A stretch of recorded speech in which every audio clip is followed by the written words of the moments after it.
যুদ্ধবন্দী এক জিনিস আর যুদ্ধ অপরাধী অন্য জিনিস।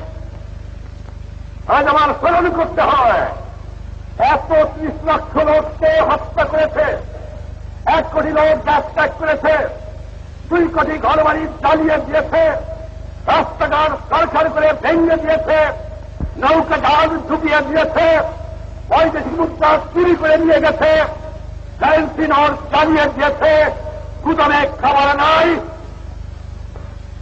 আর কার ফুটিয়ে আমার বুদ্ধিজীবীকে ঘর থেকে দিয়ে হত্যা করেছে। তাদের বলে বিচার হবে না।